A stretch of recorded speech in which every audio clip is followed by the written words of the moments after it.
नमस्कार, आप देख रहे हैं कैपिटल टीवी का खास शो बैटल ऑफ बंगाल। मैं हूं आपके साथ राधिका राज। पश्चिम बंगाल विधानसभा चुनाव की उल्टी गिनती शुरू होने के बीच एक बार फिर एसआईआर के मुद्दे पर सुप्रीम कोर्ट ने ममता बनर्जी की मुश्किलें बढ़ा दी है। कोर्ट ने एसआईआर को रोकने से इनकार कर दिया है, जिसके बाद गुस्से में लाल ममता बनर्जी ने केंद्र सरकार पर आरोप लगाते हुए कहा कि बंगाल के लोगों के नाम वोटर लिस्ट से हटाकर भाजपा सत्ता में आने की कोशिश कर रही है। वहीं दूसरी ओर घबराई ममता ने चुनाव प्रचार में अपनी पार्टी को ही खुलकर चेतावनी दे दी है कि चुनाव से पहले कई बड़े नेताओं और कार्यकर्ताओं की गिरफ्तारी हो सकती है। ममता ने आरोप लगाया कि भाजपा पैसे देकर उन्हें फंसाने की कोशिश कर रही है, इसीलिए सभी सावधानी बरतें। तो कैसे मतदान से पहले ममता ने राजनीतिक पैतरे फेल कर दिए हैं, इसी पर चर्चा करेंगे। मेरे साथ स्टूडियो में मौजूद है कैपिटल टीवी के editor in chief doctor Manish Kumar और executive editor Rajiv Kumar. Sir, आप दोनों का बहुत बहुत स्वागत है। धन्यवाद। सर, सुप्रीम कोर्ट से कैसे ममता बनर्जी को आज झटका लगा है? देखिए, सुप्रीम कोर्ट में आज ममता बनर्जी की तरफ से भेजे गए वकीलों के ऊपर जो है सुनवाई हुई। मांग इनकी ये थी कि 30 लाख वोट कट गए, अब इनका क्या होगा। छोटी छोटी चीज़ों को लेकर के तो अधिकार, ये तो बड़ा ये होगा। तो जस्टिस बागची ने कहा कि नहीं, बात तो आपकी सही है कि ये तो बड़ा जुल्म हो रहा है। और सारे पत्रकार लगे, बड़ा अच्छा बयान आ गया, बहुत पॉजिटिव ममता बनर्जी को। अरे भाई, यही सब चीज़ें लेकर के ममता बनर्जी फंसती चली जा रही है। क्या कहा उन्होंने वर्बल, वो तो कहानी अलग है, लेकिन क्या हुआ नतीजा उसको समझने की आवश्यकता है। जस्टिस बागची, वो 3 जजेस वाली जो बेंच की जिसमें चीफ जस्टिस भी हैं, जिसमें एसआईआर का मसला चल रहा है, उसमें वहाँ भी वो भी बैठे हुए हैं। उन्होंने कहा कि बात तो सही है आपकी कि ये जो है इतने इतने लाख लोगों का नाम कट जाएगा, उनको तो कंटिन्यू रखना चाहिए, लेकिन इसके लिए बड़ा अच्छा आपके पास अपील करने का जो है तंत्र होना चाहिए। और हम लोगों ने 19 जो है ट्राइब्यूनल बना दिए, ट्राइब्यूनल जाइए। तो मतलब क्या हुआ? मतलब ये हुआ कि मामला टल गया। प्ली इनका ये था कि ये जो 30 लाख जो लॉजिकल डिस्क्रिपेंसी इसका जो मसला है, दे वांट कि भाई कम से कम इनको इस बार वोट देने का अधिकार मिल जाना चाहिए। लेकिन वोटर लिस्ट तो ब्लॉक हो गया, अब कोई जुटने वाला नहीं है। अब जो है जिनका नाम है वही लोग वोट देंगे, और ममता बनर्जी जिनके नाम नहीं है उनके लिए लड़ाई लड़ रही है, जो वोट नहीं देंगे उनके लिए लड़ रही है। तो ये झटका जरूर लगा। झटका इस तरीके से लगा कि ये ट्राइब्यूनल का जो पूरा केस आएगा वो इस बार वोट नहीं कर पाएंगे। आपका नाम कट गया, आप पहले वाली लिस्ट में नाम कटा या दूसरे वाली लिस्ट में नाम कटा, अब आपका नाम वापस नहीं आएगा। और यही ममता बनर्जी के लिए ये जो 8% का जो डिफरेंस नजर आ रहा है, ममता बनर्जी बिल्कुल इसी को लेकर के चारों तरफ वो जो कहते हैं ना कि एसआईआर, ईसी और सारे लोगों के खिलाफ जो आग बबला हो रही है, इसी वजह से हो रही है कि इनको आज सुप्रीम कोर्ट से किसी भी तरह की कोई राहत नहीं मिली। मतलब एसआईआर का मुद्दा ममता बनर्जी के लिए सबसे ज्यादा मुश्किल बढ़ा रहा है। देखिए, एसआईआर का मुद्दा नहीं, एसआईआर की प्रक्रिया, और उसमें भी इस प्रक्रिया में ममता बनर्जी के अलग अलग चालाकी और उसमें एक ब्रह्मास्त्र की कोशिश की इन्होंने चलने की कि अब तो पॉलिटिकल पार्टी की तरफ से हम जाते हैं चैलेंज करने के लिए, तो वहां बार बार ये सवाल उठता है कि हम राजनीतिकरण नहीं करना चाहते। सुप्रीम कोर्ट में सीजेआई भी कहते हैं कि नहीं, राजनीतिक मसलों से हमें लेना देना नहीं है, फैक्ट पे बात कीजिए। ये जो प्रक्रिया हो रही है इससे क्या नफा क्या नुकसान है, इस पर बात कीजिए। ये नहीं बात कर सकते कि इस पार्टी को फायदा हो रहा है, उस पार्टी को नुकसान हो रहा है। तो ममता बनर्जी ने सोचा नहीं, अब मानवाधिकार की बात करेंगे, अब मौलिक अधिकार की बात करेंगे और उसके साथ वोटिंग राइट की बात करेंगे। और इसीलिए ये वकीलों की फौज जो इन लोगों के पास रहती है, ये कई स्तर पर काम करते हैं। एक कोई एनजीओ को भेज दिया जाएगा, जैसे इलेक्टोरल बॉन्ड पे आ गया था। कुछ वकील ऐसे हैं जो पीआईएल करने के लिए बैठे रहते हैं कि नहीं ये मसला फंस रहा है, आप लोगों का मसला फंस रहा है, हम चले जाएंगे जैसे बुलडोजर एक्शन के खिलाफ चले जाते हैं। तो ये सारे लोगों का एक ही तंत्र है और इसीलिए ये विदेशी फंडिंग की बात चलती है कि इन लोगों के नेटवर्क को तोड़ने का एक ही तरीका है कि उन पैसों के इस्तेमाल तक इन लोगों को पहुंचने ना दिया जाए। उन्होंने जो पीआईएल दायर किया था सुप्रीम कोर्ट में लगा नहीं, एक सुनवाई तो होनी चाहिए, लेकिन सीजेआई सूर्यकांत का मूड पूरी तरह से साफ था कि नहीं, ये जो सुनवाई तो होगी लेकिन ये ट्रिब्यूनल के खिलाफ या फिर जुडिशियल ऑफिसर के खिलाफ एक शब्द नहीं बोला जाएगा। थोड़ा कंफ्यूज हो गए थे बीच में जस्टिस बागची, जिसके लिए बार बार ये कहा जाता है। और जब किरेन रिजिजू कानून मंत्री हुआ करते थे उन्होंने भी बोला था, यहां तक कि गृह मंत्री अमित शाह ने भी बोला था कि अगर जुडिशियरी कोई फैसला ले रही है तो टिप्पणियों से बचना चाहिए।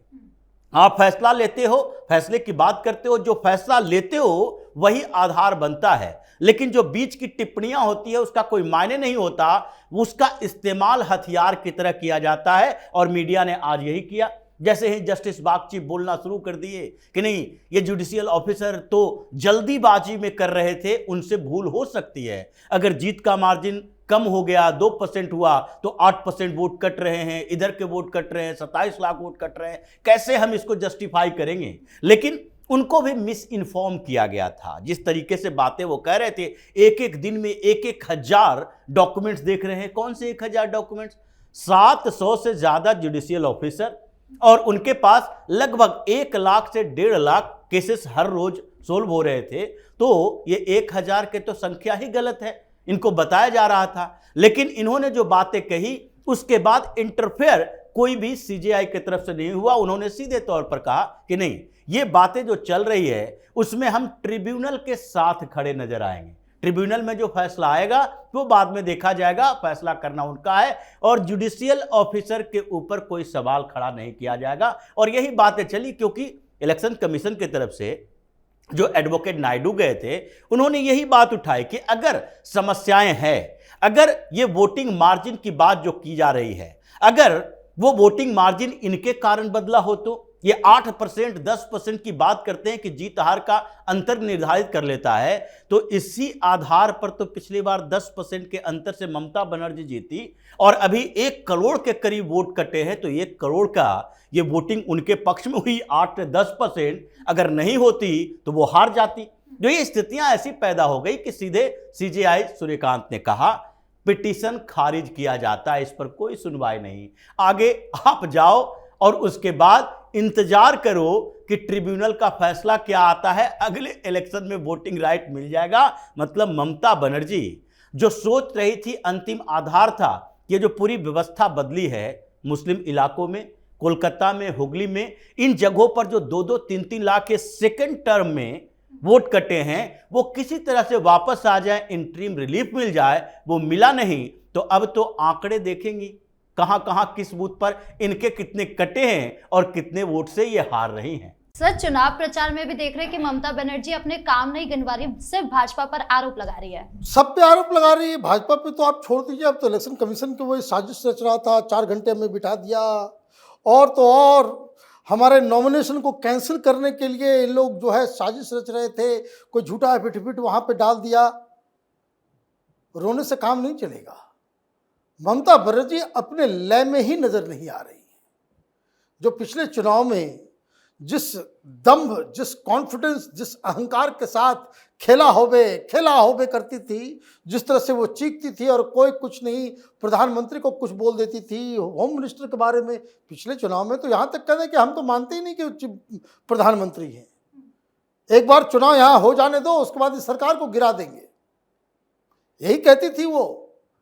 और इतना जिसको कहते हैं कि मूड इस तरह से अपबीट था कि चुनाव जीतने के बाद वो कहते हुए दिल्ली चलो, अब दिल्ली में खेला करेंगे, ये कॉन्फिडेंस था ममता बनर्जी का।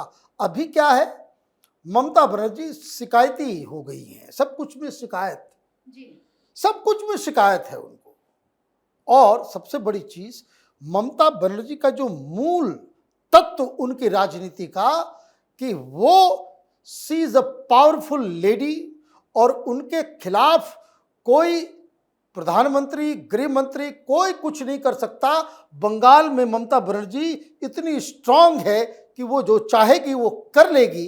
अभी ममता बनर्जी जो है वो घूम घूम के कह रही है अपने कार्यकर्ताओं को, देखो तुमको जेल में डाल देगा, हम कुछ नहीं कर पाएंगे, हम कुछ नहीं कर, हमारे हाथ में कुछ नहीं है, ये वो बोलते हुए नजर आ रही है।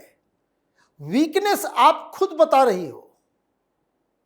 आप ये भी कह रहे हो कि तुमको पकड़ के जेल में डाला जाएगा, तुमको ये किया जाएगा, तुमको, ये क्या है? डेस्परेट, शिकायती और एक थका हारा लीडर इस तरीके के बयान देता है कि हमारे साथ तो कुछ नहीं है, न पुलिस हमारे साथ है, न प्रशासन हमारे साथ है, न इलेक्शन कमीशन हमारे साथ है। तो ऐसे में जो क्रिकेट मैच के पहले जो कप्तान ये सब बातें करने लग जाए कि देखिए पिच ठीक नहीं है, पिच हमारे फेवर में नहीं है, अंपायर भी वही है जो पिछली बार जो है हमारी टीम को गलत गलत आउट दे रहा था, और वो जो बॉल लेकर के आया है वो बॉल हम लोग के लायक नहीं है, वो दूसरे टीम को फेवर करने वाला बॉल है।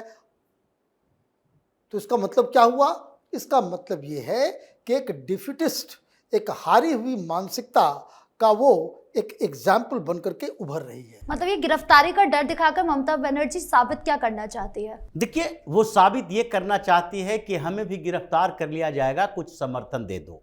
अगर तुम समर्थन नहीं दोगे तो इसका मतलब है कि मुख्यमंत्री हम बन नहीं पाएंगे, तो हम भी जेल के अंदर चले जाएंगे। जो तरीके, ये विक्टिम कार्ड खेलना, जिसके लिए अमित शाह ने पहले ही कहा था कि देखिए अब ममता बनर्जी का वो फेज आ रहा है चुनाव प्रचार में जिसमें वो विक्टिम कार्ड खेलेंगी, बंगला कार्ड खेलेंगी, बंगला बात करेंगी कि बंगालियों के साथ समस्या हो रही है, बाहर के लोग आए हुए हैं, हो सकता है पिछली बार की तरह पैर तुड़वा लें, हाथ तुड़वा लें, कुछ न कुछ अपने शारीरिक नुकसान कर देगी। और वही फेस दिखाई पड़ रहा है, ममता बनर्जी उन्हीं तरीकों की बात कर रही हैं, क्योंकि इनके पास अब आधार बचा नहीं। इनका सबसे बड़ा वोट बेस यानी मुस्लिम वोट बेस, इन्होंने कोशिश की हुमायूं कबीर और ओवैसी के बीच के गठबंधन तोड़ने की, वो टूट गया, लेकिन समर्थन फिर भी इन लोगों का है। उन्होंने कोशिश की कि एसआईआर की प्रक्रिया में मुसलमानों का नाम कट रहा है तो उसे फिर से कुछ जुड़ जाए, वो फेल हो गया। यानी कि पूरा मुस्लिम बेल्ट इनके हाथों से खिसकता जा रहा है, क्योंकि हर क्षेत्र में 40 से 50 हजार, विधानसभा क्षेत्रों में 40 से 50 हजार वोट कटे हैं, और वो सारे के सारे नाम जो वोटर लिस्ट से गायब हुए हैं वो ममता बनर्जी को वोट देने वाले हैं। जिन क्षेत्रों में ये पैतरे चलती थी उन क्षेत्रों में भारतीय जनता पार्टी ने फील्डिंग लगा दी है। जैसे जो झारग्राम, बांकुरा, पुरुलिया या पश्चिमी मेदिनीपुर, इन सारे क्षेत्रों में एक बड़ा डोमिनेटेड कास्ट है कुडमी महतो कहते हैं उसको। लेकिन इस बीच वो पिछले चुनाव में थोड़ा कंफ्यूज था, भारतीय जनता पार्टी के खिलाफ चल रहा था। इस बीच अमित शाह जो लगातार दौरे किए हैं, इस पूरे क्षेत्र में 5 रैलियां की है, संगठन बनाया, और सबसे बड़ा प्रोटेस्ट का चेहरा अजीत महतो, उसके बेटे विश्वजीत महतो को टिकट दे दिया। अब पूरे इलाके में जितनी रिपोर्ट सामने आ रही है, सबका कहना है ये कुडमी समुदाय का कि हम एसटी के लिए लड़ रहे हैं और भारतीय जनता पार्टी ने हमें बताया है आपको बनाएंगे। और इतने सालों से, 34-35 सालों से हम कम्युनिस्टों को झेलते रहे, 15 साल से ममता को झेलते रहे, इन लोगों ने हमारे लिए कुछ नहीं किया। और अभी जो प्रोटेस्ट कर रहे थे उसमें ममता बनर्जी की पुलिस ने हमारी महिलाओं तक को नहीं छोड़ा, पीटा। इसलिए इस बार तो पूरी तरह से हम लोग बीजेपी के साथ हैं। 40 विधानसभा सीट और उसमें 24 ममता बनर्जी पिछली बार जीती थी, इस बार तो लगता है 4 भी जीत जाए तो बहुत बड़ी बात है। अलग अलग इलाकों में भारतीय जनता पार्टी उन क्षेत्रों में अपना बैलेंस बनाने की कोशिश कर रही है कि ममता बनर्जी से हम कैसे 180 प्लस सीटें छीन कर लाएं। तो ये फ्रस्ट्रेशन में एक स्टार प्रचारक ममता बनर्जी ये चारों तरफ से हेलीकॉप्टर से घूम रही है और सोच रही है, कोशिश कर रही है कि कम से कम विक्टिम कार्ड खेल के भी लोगों को अपने लिए सहानुभूति इकट्ठा कर लें, ताकि सम्मानजनक स्थिति पर पहुंच जाए। जी, इस मुद्दे पर जानकारी देने के लिए आप दोनों का बहुत बहुत धन्यवाद। धन्यवाद। तो पश्चिम बंगाल में विधानसभा चुनाव से पहले ममता बनर्जी की मुश्किलें बढ़ती जा रही है। सुप्रीम कोर्ट से झटका, गिरफ्तारी का डर और चुनावी चालों का फेल होना, ये सब ममता की घबराहट साफ दिखा रहा है। तो फिलहाल इस खास शो में इतना ही। आपकी इस पूरे मामले को लेकर क्या राय है कमेंट बॉक्स में जरूर बताएं। साथ ही वीडियो को लाइक करें, शेयर करें और चैनल को सब्सक्राइब करना ना भूलें। धन्यवाद।